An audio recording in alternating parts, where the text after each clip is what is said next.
Tiyasha time story নতুন একটা ভিডিওতে আপনাদের সবাইকে স্বাগত জানাচ্ছি। আশা করছি সবাই ভালো আছেন, সুস্থ আছেন। আমার মন একদমই ভালো নেই। আপনাদের লাস্ট ভিডিওতে শেয়ার করেছিলাম মার ব্রেন টিউমার হয়েছে, তো সেটা নিয়ে যথেষ্ট চিন্তাতে আছি। আজকে সানডে, পরশু দিনকে মাকে নিউরোসায়েন্সে নিয়ে যাব। কলকাতার মধ্যে টপ যে নিউরোসায়েন্স, ওখানে নিয়ে যাব। ওখান থেকে ওটিটা করার আমার ইচ্ছা রয়েছে, কিন্তু ওটির যে খরচ সেটা জোগাড় করাটাও একটা বিশাল চ্যালেঞ্জের ব্যাপার।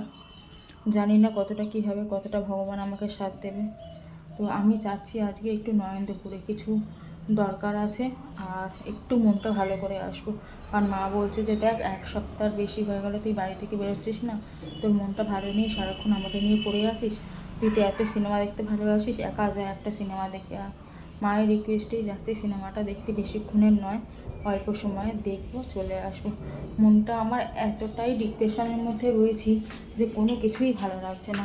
মানে কোনো কিছু খাবো, কোনো কিছু পরবো বা কোনো কিছু কেনাকাটা করবো, এত মুভি দেখতে ভালোবাসি, মুভি দেখতে যেতে ইচ্ছা করছে না। মা রীতিমতো জোর করে আমাকে পাঠাচ্ছে, বলছে দেখ আমি তো ঘুমাবো এখন, তুই তো ঘুমাবি না, তুই গিয়ে অন্তত দেখে আয়। আর নয়নদেবপুরে পার্সোনালি আমার কিছু কাজও আছে, কিছু ওষুধ নেওয়ার আছে মার, সেগুলো সমস্ত নিতে আজকে যাচ্ছি। তো বেরোচ্ছি এখন, আর 20-25 মিনিট পর শো শুরু। ইচ্ছা করছে না, কিন্তু তারপরে ভাবছি যে না, মনটাকে একটু অন্যদিকে করতে হবে, নাহলে আর হবে না। কত সিনেমা দেখতে যেতাম, সিনেমা দেখতে যাওয়ার আগে একটা আনন্দ ছিল। আমি তো সিনেমা দেখতে ভীষণই ভালোবাসতাম, আপনারা জানেন। একটা আলাদা আনন্দ ছিল সিনেমা দেখতে যাবো, আগে থেকে বেরোনো, সেখানে গিয়ে একটু ভিডিও করা। এখন না, সব কিছু আস্তে আস্তে নষ্ট হয়ে গেছে। এখন কোনো কিছুই আর ভালো লাগে না। এই একটা সপ্তাহের মধ্যে জীবনে পুরো মোড়টাই ঘুরে গেল। আজকে মা রীতিমতো আমাকে বললো বলে আমি যাচ্ছি, নাহলে ভূত বাংলা কবে রিলিজ হয়েছে, আমার যদি সব কিছু ঠিক থাকতো আমি কবে গিয়ে দেখে আসতাম। আর আজকে আমি কত পরে যাচ্ছি, তাও আবার একা। যদিও ওদিকে কাজ আছে বলেই যাচ্ছি, না হলে আমি হারকিস যেতাম না। তো মা এখন ঘুমাচ্ছে, মাকে ঘুম পাড়িয়ে দিয়ে এসেছি। আমি একটু খাওয়া দাওয়া করে এখন বেরিয়েছি। তো যাই দেখি কেমন মুভিটা হয়। মুভির দিকে হয়তো অতটা মন থাকবে না, মনটা বাড়ির দিকেই পড়ে থাকবে। তো দেখা যাক। আমি ভাবিনি যে নিজেকে এতটা শক্ত দেখাতে হবে। সবসময় সব কিছুতে ভেঙে পড়েছি, সেটা নিজের কাউর হোক বা অচেনা কাউর হোক, বা তাকে কখনো দেখিনি, জানি না, সেরকম কোনো মানুষেরও কিছু হলে সবসময় ভেঙে পড়েছি। সবসময় মনের মধ্যে খারাপ লাগতো, যতটা পারতাম সাহায্য করার চেষ্টা করতাম। কিন্তু আমি আমার দিককারে দেখছি যে আমার পাশে কাউকে আমি পাচ্ছি না, গুটি কয়েক লোক ছাড়া। তো ভগবান বলে যদি কিছু থাকে, তাহলে আমি সব কিছু কাছ থেকেই উতরে যেতে পারবো। সেটাই ভগবানের কাছে প্রার্থনা করি, আর কিছুই না। আজকে ইচ্ছা করছে না যেতে, তারপরেও মায়ের জন্য বা মনটাকে একটু রিঅ্যাক্টিভেট করার জন্য আমি যেতে বাধ্য হচ্ছি। আমাকে তো ডাক্তার একদম কফি খাওয়া বারণ করে দিয়েছে, কিন্তু সেদিনকে খুব কফি খেতে ইচ্ছে করছিল, মাথায় মারাত্মক পরিমাণে টেনশান ছিল, তো সেই জন্য একটা কফিও নিয়ে নিয়েছিলাম। আর তখন সিনেমার হাফ টাইম হয়েছে। ওই হাফ টাইমে কিন্তু আমি বলতেও পারবো না আমি কি দেখেছি। মানে সিনেমার দিকে তাকিয়ে আছে ঠিকই, কিন্তু মনটা আমার ঘুরছে যে মঙ্গলবার কবে আসবে, মাকে নিয়ে যাব, কি বলবে না বলবে।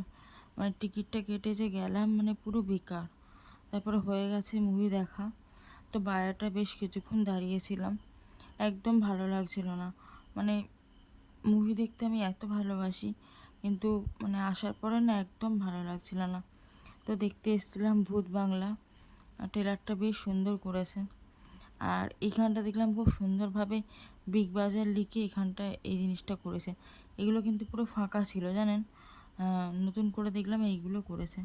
তো ওইগুলো সমস্ত দেখলাম, দেখে নিয়ে এবার নিজের দিকে চলে আসছিলাম, কারণ না দাঁড়িয়ে থেকে তো কোনো লাভ নেই, কারণ মুভি দেখা হয়ে গেছে। আর আমার কিছু খেতেও ইচ্ছে করছিল না যে কিছু খাবো, নাহলে উপরে খাওয়াই যেত। তো সেই জন্য খাওয়া দাওয়া কিছু করিনি। তবে মুভিটা মানে দেখতে গেলাম ঠিকই, কিন্তু মুভিটার দিকে মনটা কিন্তু আমার একদমই ছিল না। আমার জীবনে প্রথম যে কোনো সিনেমা দেখে আমার মানে সিনেমার দিকে মনটাই ছিল না। মানে আমি যতবার সিনেমাটাতে মনটা দিতে যাচ্ছি, ততবারই মনটা অন্যদিকে চলে যাচ্ছে। মানে দেখলাম সবই, কিন্তু কী দেখলাম কী বুঝলাম কিছু বলতেই পারবো না। এখন চলে এসেছি নিচে। নিচে এসে দেখলাম idli.in বলে একটা নতুন শপ ওপেন হয়েছে। আসলে অনেক দিন পরে গেলাম তো, আর এদিকে তো বাঞ্ছারাম ছিলই, আরও অনেক ফুড স্টল আছে, কিন্তু ওটা দেখলাম নতুন ওপেন হয়েছে।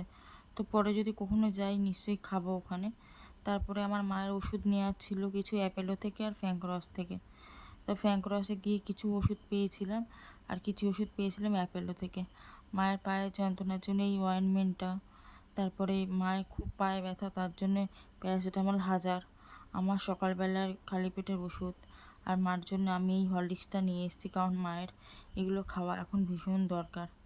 তো এত বিপদ কি বলবো, সিঁড়ি দিয়ে উঠতে উঠতে দেখুন না আমার পাটা মুচকে গিয়ে আমার হাতটা পুরো একদম থেঁতলে গেছে, এই যে হাতটা পুরো থেঁতলে গেছে। এত খারাপ সময় যাচ্ছে কি বলবো, মানে একদম ভালো লাগছে না, একদম ভালো সময় যাচ্ছে না। তো আপনারা সবাই ভালো থাকবেন, দেখা হবে পরের ভিডিওতে।